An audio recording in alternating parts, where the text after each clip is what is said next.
20 পাতা, মতি তার 28 অধ্যায় 20 পাতা।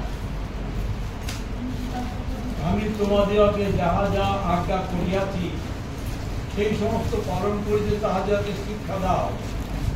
আর দেখো আমি যুগান্ত পর্যন্ত প্রতিদিন তোমাদের সঙ্গে সঙ্গে আছি। এই বাক্যটার শেষাংশটা আমরা দেখব। লেখা আছে আমি যুগান্ত পর্যন্ত প্রতিদিন তোমাদের সঙ্গে সঙ্গে থাকবো। প্রভু আপনার সঙ্গে আছেন, প্রতিটা বিশ্বাসীর সঙ্গে আছেন, বিশ্বাসিনীর সঙ্গে আছেন যুগান্ত পর্যন্ত।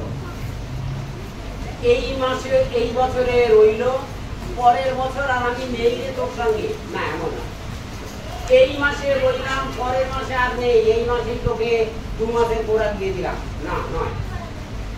প্রতিটা ঘন্টায়, প্রতিটা মিনিটে, প্রতিটা সেকেন্ডে, আরো যদি এটাকে ভাঙা যায়, সেই প্রতিটা মুহূর্তে, প্রতিটা পলকে প্রভু আপনার সঙ্গে আছে। যে প্রভু আপনার সঙ্গে যুগান্ত পর্যন্ত প্রতিটা মুহূর্তে আছে, সেই প্রভু আপনাকে ছেড়ে দেবে আপনি যখন বিশ্বাস থেকে পিছিয়ে গেছেন? কখনোই না। সেই প্রভু আপনাকে সব সময় চাইবে আমার বাচ্চা, সে যেন আবার উঠে দাঁড়ায়, বিশ্বাসে দাঁড়ায়, এবং আমি তার সামনে যে পথ রেখেছি, নিরূপিত পথ, সেই পথের শেষ পর্যন্ত সে যেন পৌঁছায় আমার প্রিয় বাচ্চা। আর একটা কথা দেখুন, হিতোপদেশ তার 24 অধ্যায় 16 পদে ঈশ্বর কি বলছেন? কেননা ধার্মিক 7 বার পড়িলেও আবার ওঠে। হ্যাঁ, একদম ওই জায়গাটাই আমি চেয়েছিলাম। আরো একটা আছে, যাকে ঠিক আছে, ধার্মিক 7 বার পড়িলেও আবার ওঠে। ধার্মিক মানে বিশ্বাসী, বিশ্বাসী যদি বিশ্বাস থেকে 7 বার পড়ে যায়, 7 মানে 7 নয়, 7টা একটা সংখ্যা, পূর্ণ সংখ্যা। তার মানে বিশ্বাসী যতবার বিশ্বাস থেকে পড়ে যাবে, ততবার প্রভু আপনার হাতে ধরার জন্য হাত বাড়িয়ে আছেন। আপনার কিসের ভয়? আপনি পড়ে গেছেন কোনো কারণে, বিশ্বাস থেকে সরে গেছেন, কিসের ভয়? প্রভু আপনার সঙ্গে আছেন। যে প্রভু যুগান্ত পর্যন্ত আপনার সঙ্গে আছেন, যে প্রভু ধার্মিককে তুলে ধরার জন্য সঙ্গে আছেন, সে প্রভু আপনার সঙ্গে। আপনি বিজয়ী জীবন লাভ করবেন, আপনি স্থির থাকুন, বিশ্বাসে দাঁড়িয়ে থাকুন। আর একটা পথ দেখো, প্রথম রাজাবলী 19 অধ্যায় 4 থেকে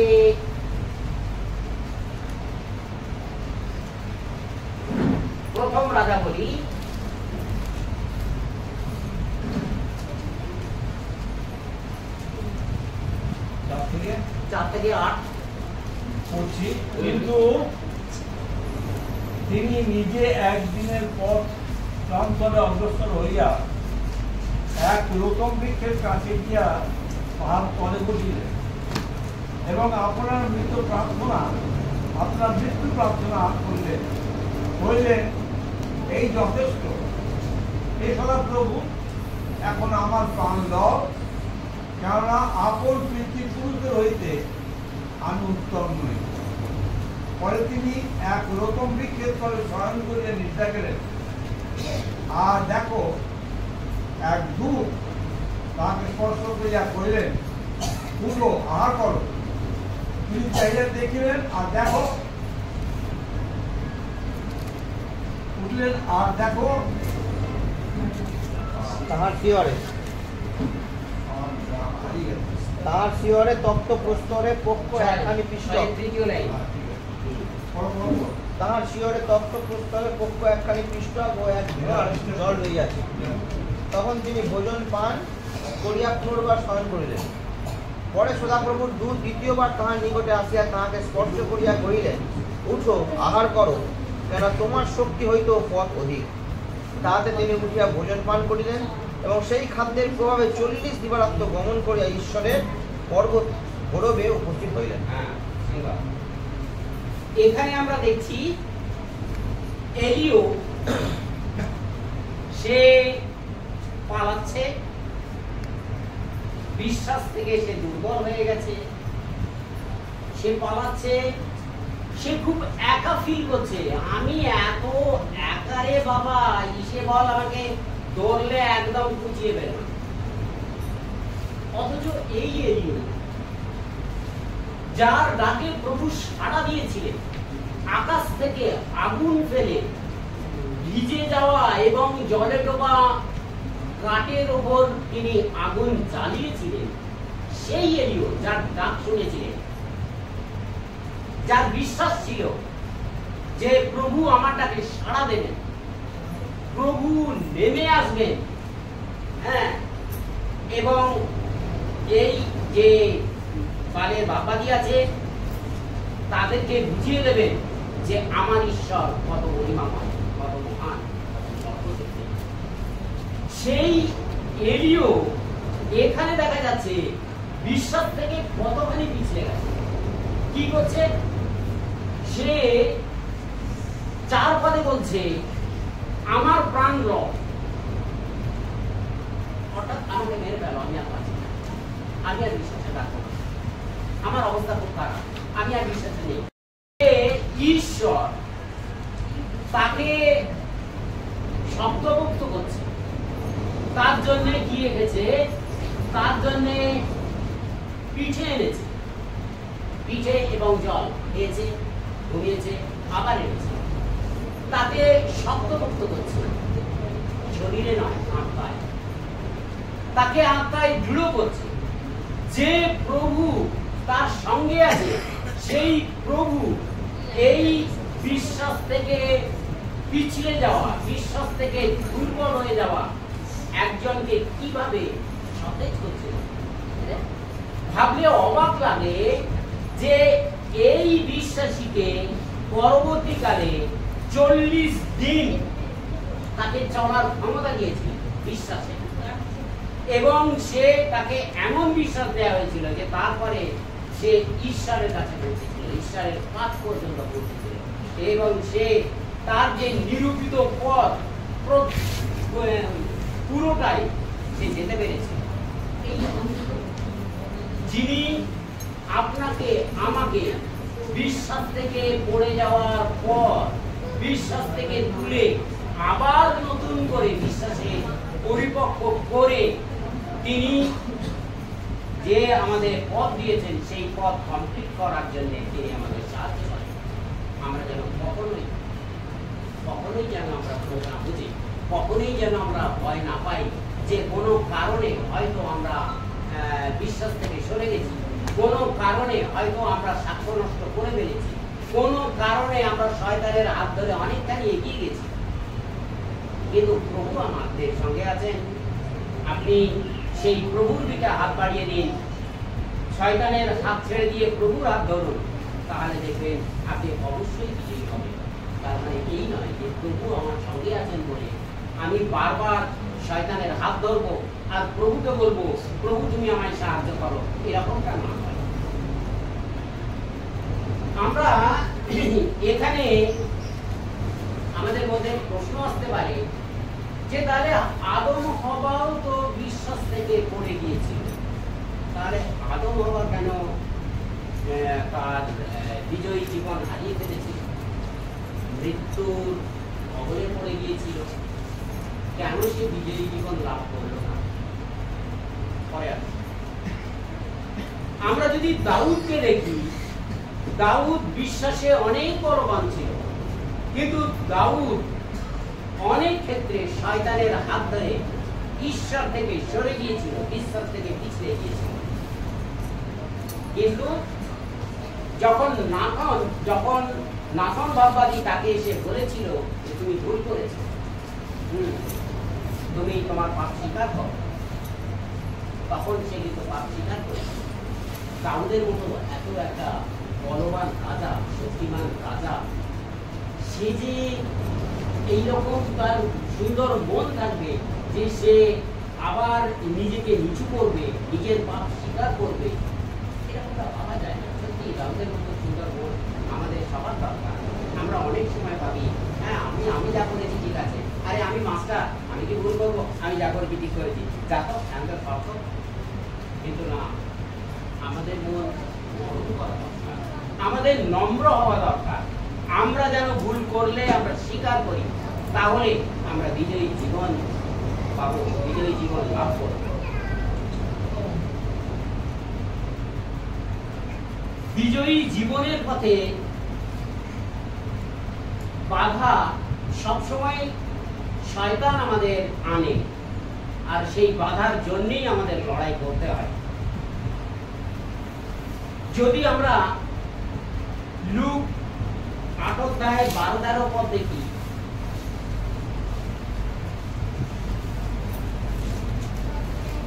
লুক 8 অধ্যায় 12-13 পদ।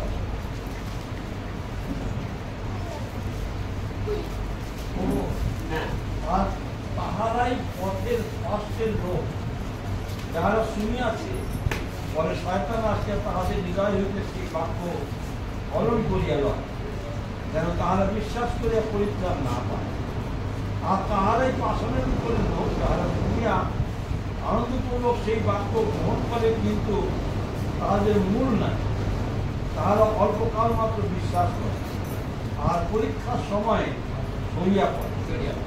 আর যাহারা কাটামনের মধ্যে পড়ল, তাহারা এমন লোক, যারা শুনিয়াছে কিন্তু চলিত চরিতে জীবনের চিন্তা ও ধন ও সুযোগে আসে, তারা তাতে করে এবং পক্ষ ফল উৎপাদন করে। হ্যাঁ, ঠিক আছে। আমরা 12 পদটা দেখি। 12 পদে কি বলছে? 12 পদে বলছে যে শয়তান কি করছে? শয়তান আমাদের হৃদয় থেকে ঈশ্বরের বাক্যকে হরণ করছে, চুরি করছে। অনেক সময় এইভাবে শয়তান আমাদের বিজয়ী জীবন যাপনের ক্ষেত্রে এগিয়ে যেতে বাধা দেয়, যাতে ঈশ্বর থেকে, ঈশ্বরের বাক্য থেকে আমরা সরে যাই, ঈশ্বরের পথ থেকে আমরা সরে যাই, আর বিশ্বাস থেকে সরে গিয়ে শয়তানের সহযোগিক হাতকে আমরা ধরে ফেলি। আদি পুস্তকে 1 অধ্যায়ে 4 অধ্যায়ে 7 পদ আমরা যদি দেখি, আদি পুস্তক 4 অধ্যায়ে 7 পদ। যদি সদাচরণ করো হ্যাঁ, তবে কি গ্রাহ্য হইবে না? একদম। আর যদি সদাচরণ না করো তবে পাপ দ্বারে গুড়ি মারিয়া রইয়াছে। হ্যাঁ, তোমার প্রতি তাহার বাসনা থাকিবে এবং তুমি তাহার উপরে কর্তৃত্ব করিবে।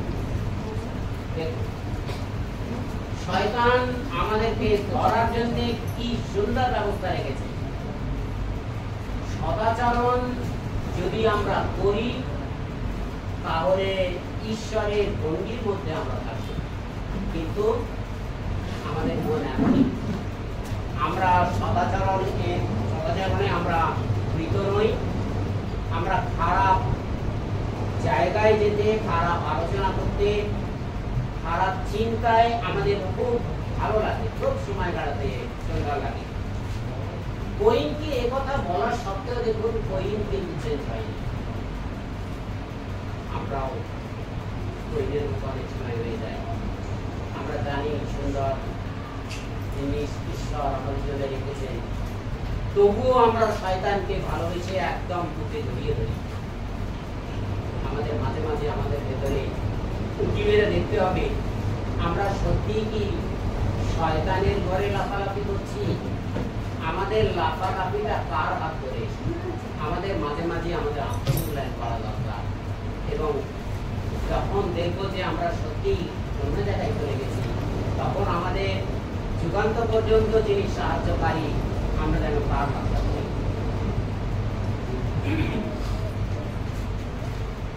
অভিজ্ঞতা আছে?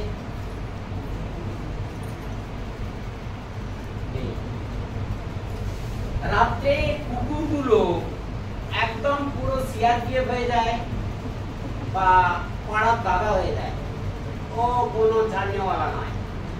পুলিশ এলেও ও পুলিশের দাদা, পুলিশকেও ধরে। একবার আমি ভোটের ডিউটি সেরে দিচ্ছি, থানার পাশ দিয়ে আসছি, একদম জিজিরে কুকুর, সে আমাকে ভয় দেখাচ্ছে। পুলিশকে কোনো দোয়াত্র করে না, পুলিশের পাশে ও আমাদের ভয় দেখাচ্ছে। এইরকম অভিজ্ঞতা সবার আছে। তো আমরা কি করি, কুকুরের হাতে ধরুন একটা চিন্তা ভাবনা করি যে রাত্রে আসছেন, দুজনে আসছেন কি একজনে আসছেন, আর কুকুর আপনাকে আপনার আইডেন্টি কার্ড চেক করছে। আপনি কি করে কুকুরের হাতকে বাঁধবেন? কি মনে হয় কি করবেন?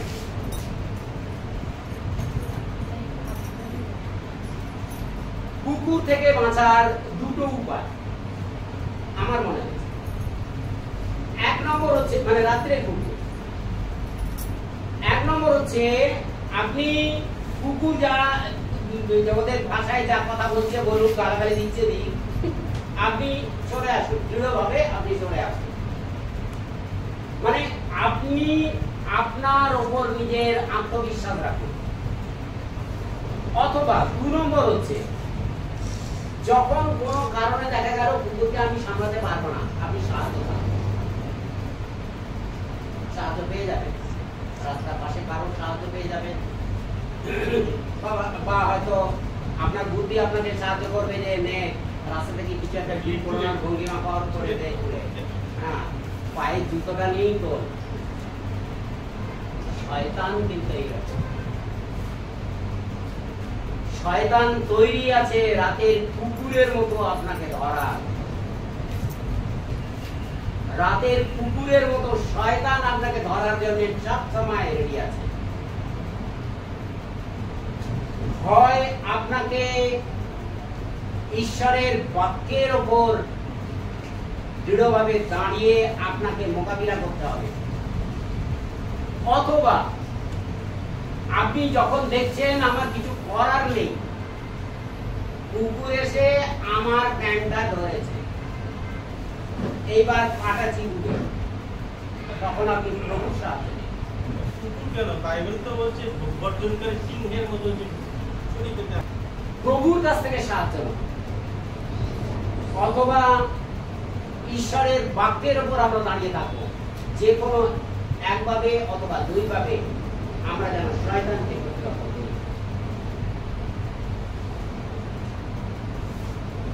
এদেন উদ্যানে আদম হাওয়া বিজয়ী জীবন থেকে পিছলে গিয়েছে এবং মৃত্যুর অধীন হয়েছিল, এটা আমরা জানি। কি ঘটনা ঘটেছিল আমরা জানি, হ্যাঁ ফল খাওয়ার জন্য ঘটেছিল। কিন্তু আমার প্রশ্নটা ওই জায়গা নয়, আমি একটা প্রশ্ন করতে চাই, সেটা হচ্ছে নীতিটা কি ছিল, কি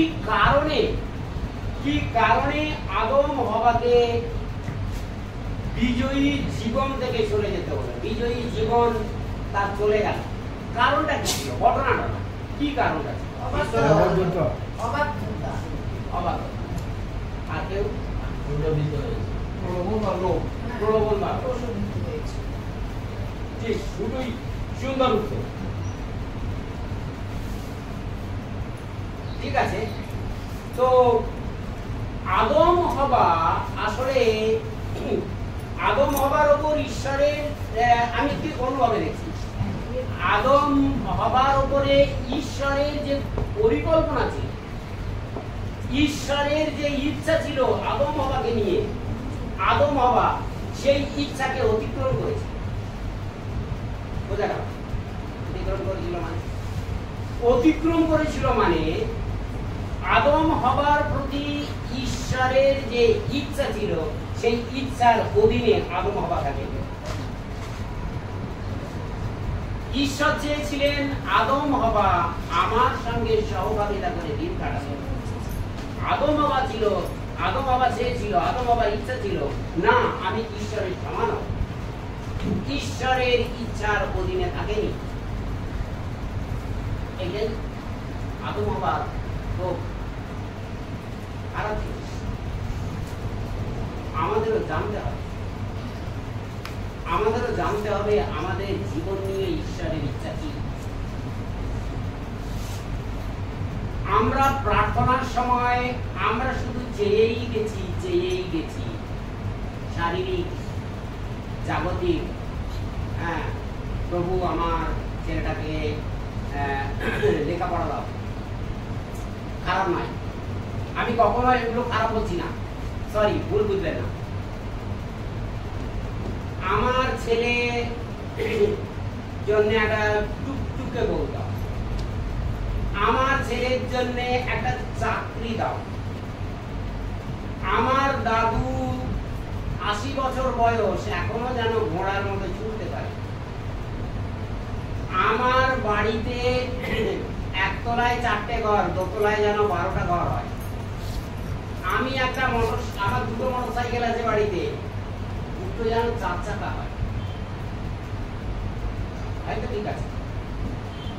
কোনোদিন কি আমরা প্রভুকে বলেছি? বলিনি নয়, আমার কথা বলতে বুঝলেন না, আমাদের বলা দরকার প্রভু আমার জীবন নিয়ে তোমার কি ইচ্ছা, তুমি কি চাইছো আমি কি করি, তুমি আমাকে কেন মনোনীত করেছো, আমাকে কি কাজ দিয়েছো, কেন মানে প্রশ্ন নয়, কেন মানে আমি জানতে চাই প্রভু আমার জীবনকে নিয়ে তুমি কি করতে চাও, আমি কি করলে তুমি খুশি হবে, আমাকে যে এলাকায় তুমি দাঁড় করিয়েছো সেই এলাকায় আমি কি করব, আমি কিভাবে তোমার সাথে করা। এফিসীয় তার 2:10 বলছে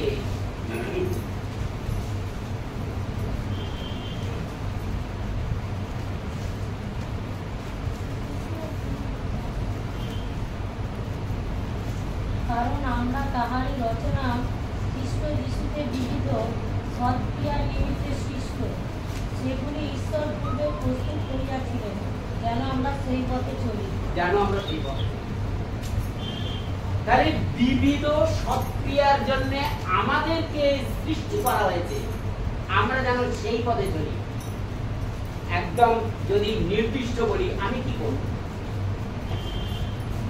আমি কি প্রচার করব, আমি কি এদিকে যাব, আমি কি এই কাজ করব, আমার জন্য কি আছে, আমি কি করব, কি করলে তুমি খুশি হবে, আমাকে কেন তুমি মনোনীত করেছো, আমাকে আমার কাজ দেখিয়ে দাও।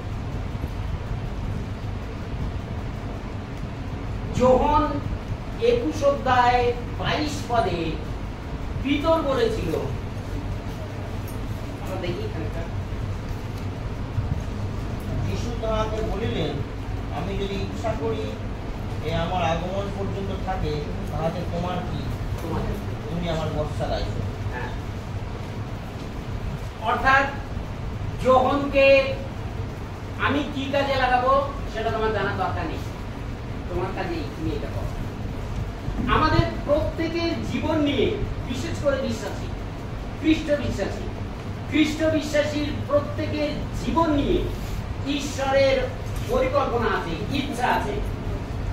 সে পরিকল্পনা ইচ্ছা আপনার সঙ্গে এর হয়তো নাও মিলতে পারে, শ্যামের সঙ্গে যদুর নাও মিলতে পারে, কিন্তু প্রত্যেকের ইচ্ছা আছে, আলাদা হতে পারে, একও হতে পারে। আমরা যেন জানতে চাই প্রভু তুমি আমাকে নিয়ে কি করতে চাও, আমাকে জানাও, আমি যেন সেভাবে চলি।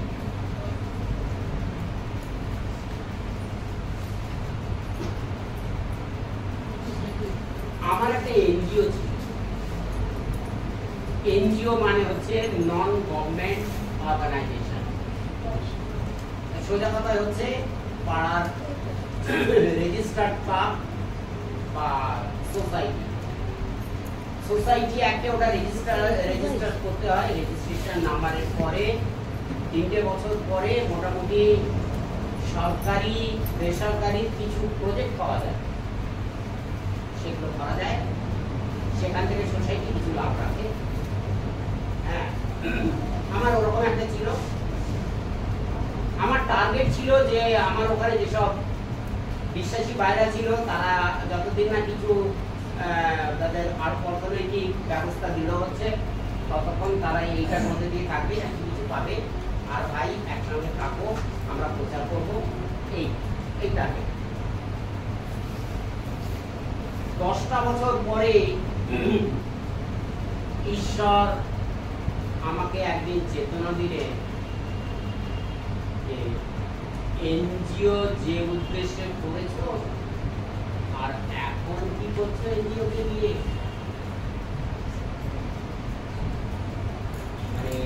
সেদিনের কথা আমার খুব মনে পড়ে।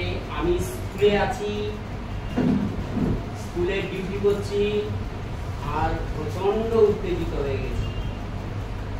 সত্যি তো কি করছি, যত সব বাজে কাজ করছি, বাজে কাজের মধ্যে একটা বলি, সেটা হচ্ছে ব্লক মেডিকেল অফিসারের সিল আমার কাছে,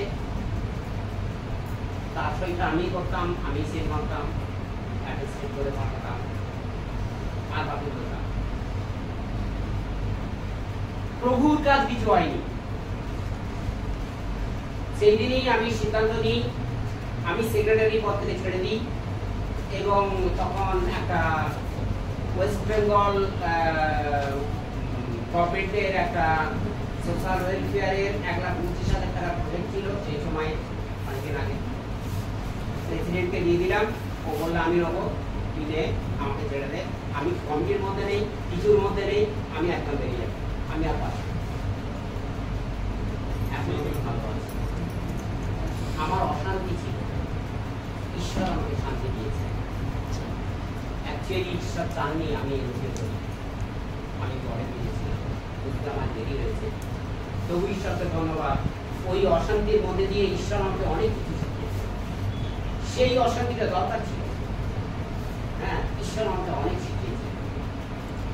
আবার আমি প্রশ্ন করতে চাই, আমরা কি কোনোদিন ভেবেছি আমাদের জীবন নিয়ে ঈশ্বরের কি ইচ্ছা? আমরা যেন ভাবি, আমরা যেন ঈশ্বরকে জিজ্ঞেস করি। প্রার্থনায় যখন অনেক কিছু বিষয় আমরা চাই, ঠিক আছে, খারাপ না, ঠিক আছে, ঈশ্বরের গৌরবের জন্য আপনি অনেক কিছু চাইতে পারেন, খারাপ না, কিন্তু তার সাথে সাথে যেন আমরা এইটা চাই, আমরা এটা জিজ্ঞেস করি, প্রভু আমাকে নিয়ে তুমি কি করতে চাও, তোমার কি ইচ্ছা, আমি কিভাবে তোমার গৌরব করবো, তুমি আমাকে বলে দাও, আমাকে জানিয়ে দাও। সব থেকে চলে গেছি, কি হয়েছে, আবার বলছি কি হয়েছে মানে বারবার করবো না। ভুল করেছি, প্রভুর সঙ্গে থাকবো, প্রভু আমাদের তুলবেন, আমাদের বিজয়ী জীবন দেবেন। আদমকে একটা সুযোগ দিয়েছিলেন ঈশ্বর, যে আদম যেন ঈশ্বরের কাছ থেকে সরে না যায়। আদম কিন্তু সুযোগ নেয়নি। দ্বিতীয় সুযোগ আদমকে দেওয়া হয়েছিল। 3 অধ্যায় 10 পদ যদি আমরা দেখি, তিনি কহিলেন, আমি উদ্যানে তোমার রব শুনিয়া ভীত হইলাম, কারণ আমি উলঙ্গ, তাই আপনাকে লুকাইয়াছি। আমার মনে হয় এখানে আদম যেন স্বীকার করে যে প্রভু আমি ভুল করেছি, আমি খুব খারাপ কাজ করে ফেলেছি। জানো তো এরকম শয়তান এসে আমার স্ত্রীকে এমন বললো, মানে আমি যেন দিয়ে গেল, আমার স্ত্রীও খেয়ে ফেললো, আর আমি যে কি করবো ছাড়া বুঝতে পারলাম না, অমুক করলাম না, তুমি করলাম, আমিও ফেরে যাও, এই এরকম সব হয়ে গেল। তারপরে উল্টো পাল্টা কাণ্ড হয়ে গেল, অমুক তমুক। প্রভু তুমি আমায় সাহায্য করবে না? সাহায্য চাওয়াটা দরকার ছিল। রাত্রে কুকুর আপনাকে ধরেছে, আমার ওটা টেনে নিয়ে আসছি, কুকুর হচ্ছে, তখনই আমি কারো সাহায্য চাইবো। আদমের যখন ওই অবস্থা, সে একবারও সাহায্য চাইবে না? খারাপ লাগে, শুনলে খারাপ লাগে। আমরা যেন এই ভুল না করি। যখন আমরা পিছলে যাব, যখন আমরা বিশ্বাস থেকে সরে যাব, আমরা যেন কখনোই প্রভুর পিছনে না যাই। আমরা যেন সব সময় প্রভুকে বলবো, প্রভু আমাকে সাহায্য করো না, আমি আবার উঠতে চাই, আমাকে দয়া করো, আমি একদম তলিয়ে যাচ্ছি, শয়তান আমাকে হাত ধরেছে, শয়তান আমার দুটো হাত ধরেছে, শয়তান আমাকে অনেকটা টেনে নিয়ে যাচ্ছে, আমাকে দয়া করো। ঈশ্বর আপনাকে সাহায্য করবে। আর একটা বলবো, আদমকে ঈশ্বর বলেছিল,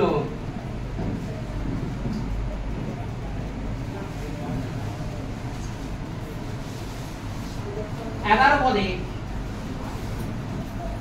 তুমি কি তার ফল ভোজন করিয়াছ? তাহাতে আদম কহিলেন, তুমি আমার সঙ্গিনী করিয়া যে স্ত্রীকে দিয়াছ, সে আমাকে ওই বৃক্ষের ফল দিয়াছিল, তাই খাইয়াছি।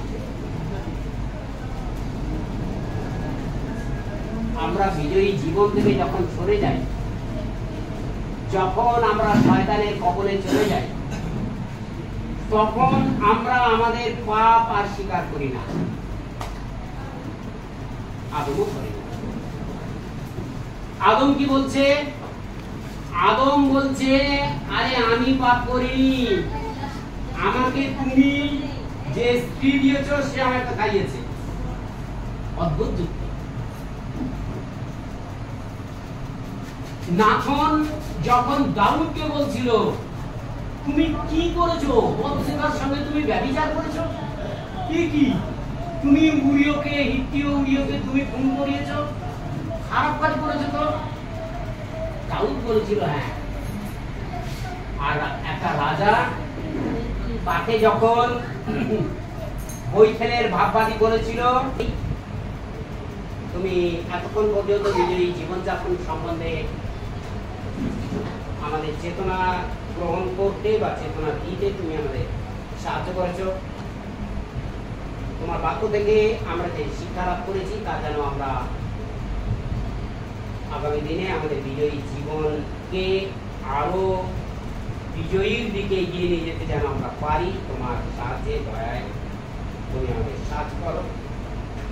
তুমি আমাকে সাহায্য করলে তোমার বাক্য বলার জন্যে অনেক ধন্যবাদ দিই এবং বিশ্বাসী ভাই বোনকে তোমার হাতে রাখি, তারা যেন প্রত্যেকে বিজয়ী জীবনযাপন লাভ করে। প্রার্থনা করছি। আমিন।